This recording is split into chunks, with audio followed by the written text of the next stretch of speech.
प्रतिबिंब जनमानसांचे. महाराष्ट्रभर शोधूनही अभिषेक कळमकर सापडेना. आता झळकणार वॉन्टेड नोटीस.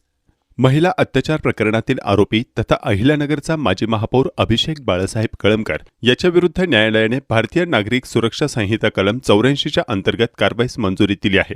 त्यामुळे आता पोलिसांना आरोपीविरुद्ध सार्वजनिक ठिकाणी वॉन्टेड नोटीस लावण्याचा मार्ग मोकळा झाला असून लवकरच शहरातील प्रमुख ठिकाणी त्याचे फोटो, नाव आणि पत्ता असलेले फलक झळकणार आहेत. कळमकर विरोधात यापूर्वी न्यायालयाने स्टँडिंग अटक वॉरंट जारी केले होते. त्यानंतर पोलिसांनी राज्यभर शोध मोहीम राबवूनही आरोपी हाती लागला नाही.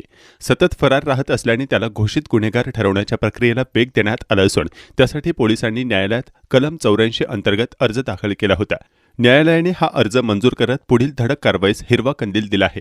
न्यायालयाच्या आदेशानुसार आरोपीला प्रथम वर्ग न्यायदंडाधिकारी कोर्ट क्रमांक 3 समोर तत्काळ हजर राहण्याचे निर्देश देण्यात आले आहेत.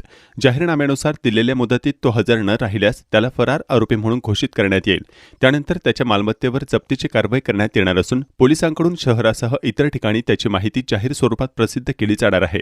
प्रतिनिधी अझहर सय्यद, नगर न्यूज 24, अहिल्यानगर.